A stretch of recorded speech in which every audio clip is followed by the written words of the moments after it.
Do you like epic games, games that tell a story?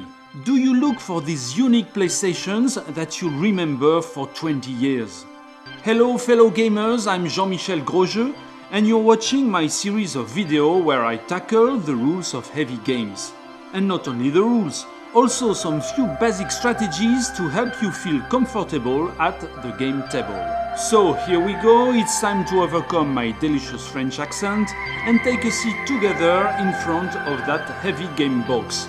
Welcome my friends, I'm Jean-Michel Grosjeu.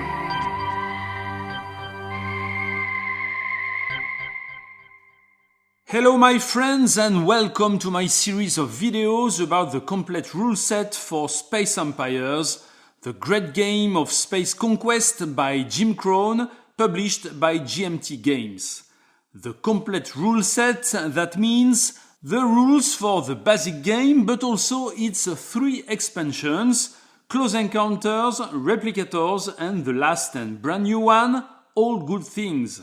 Actually, I will essentially draw my knowledge from the final booklet found in the last box, All Good Things, which is called the Master Rulebook.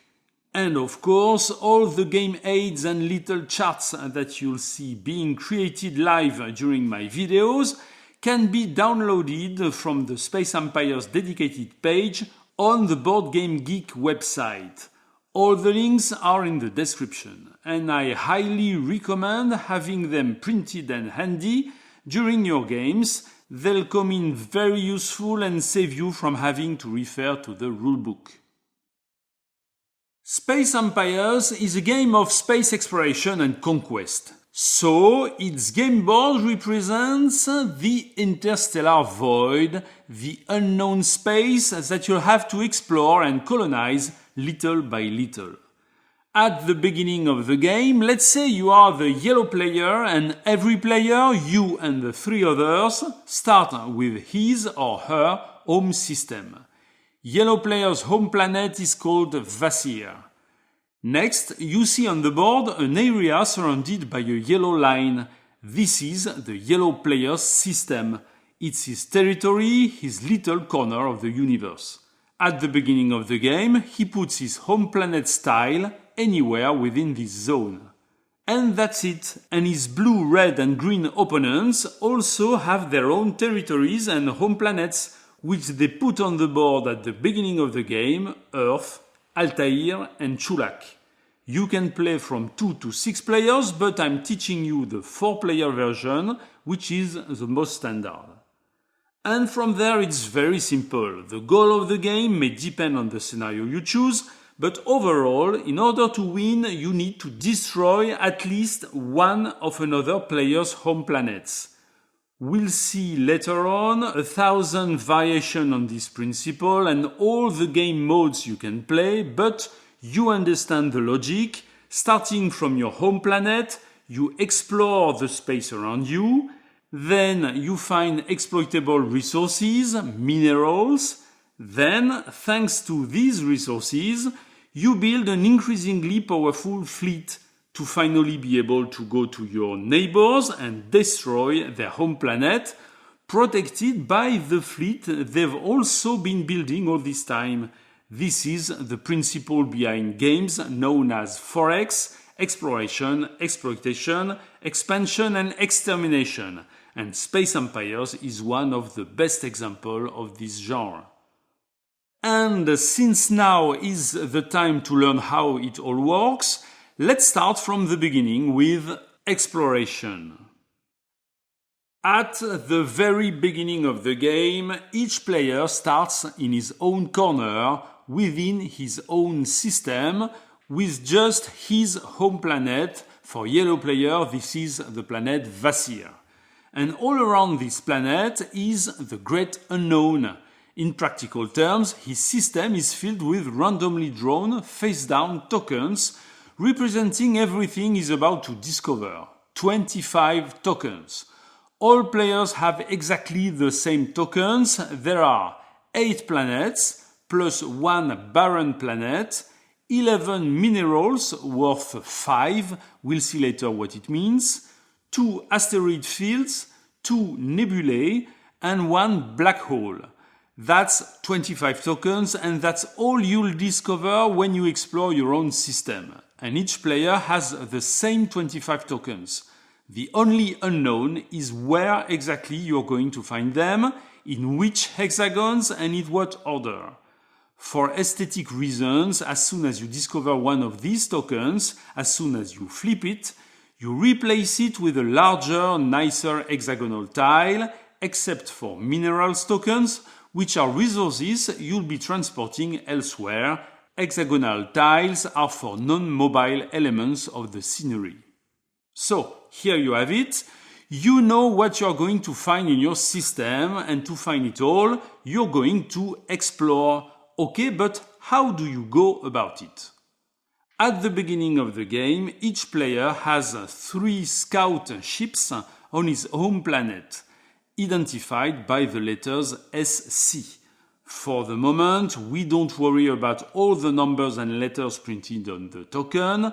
What matters now is that there are 3 scouts, SC1, SC2 and SC3, and each player has the same 3 scouts on his own home planet. Then the game begins. A random draw was made to determine who would be the first player, and after him the others take turns playing clockwise. We'll see later that the first player can change, but for now we'll keep it simple. And so a player's turn, when it's his turn to play, consists of moving his ships, then exploring. Moving your ships means moving them 1 hexagon and 1 hexagon only from your hexagon to an adjacent hexagon. And exploring means flipping the token he finds in the hexagon he enters. The player does all his moves first and then all his explorations. Here, yellow player with his 3 scout ships has found the planet Arcturus, an asteroid field and some minerals. And to make it even prettier, he replaces the planet and asteroids with the corresponding hexagonal tiles. We'll see later what the player can do with everything he discovers, the planet, the minerals, the asteroids. For now, what's important is the exploration process. 1. Move. 2. Explore. Super simple, but with a few subtleties. The goal of exploration is to flip the face-down tokens that represent everything you can find in your own system.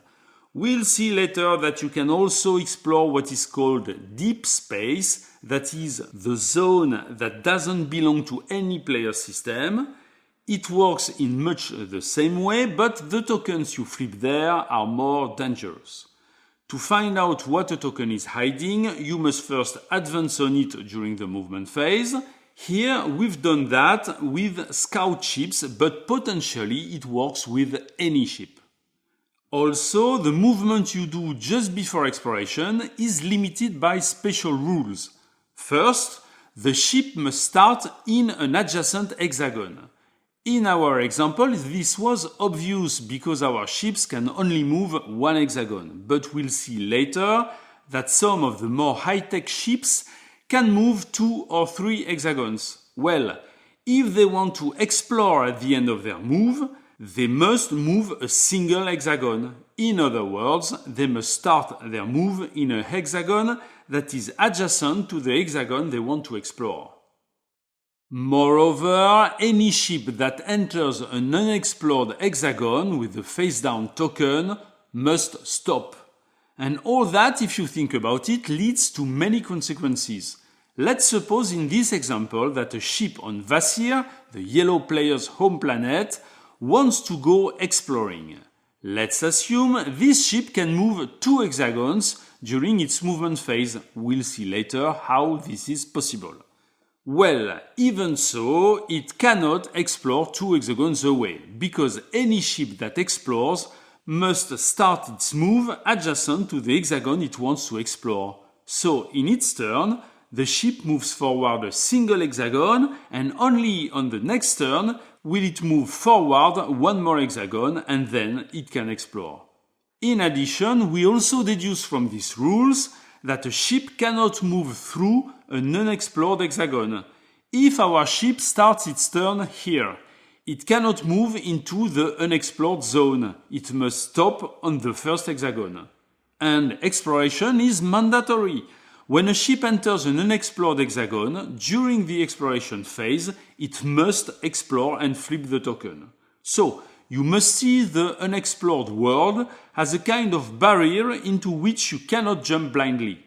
You must first move adjacent, then enter it to explore it, hexagon after hexagon.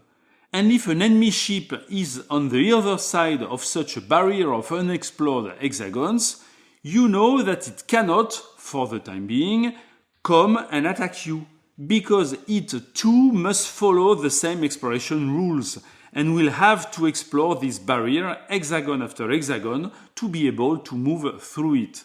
And note that a red ship can explore hexagons from the yellow system. Well, all that being said, now we are going to take a little break. Glad to have learned the first chapter of how to conquest the universe. Glad to have learned exploration. Then, in the next video, I'll take you through the rest of the process, that is, how to exploit the minerals and planets you've discovered, and how to set up the beginnings of a war economy.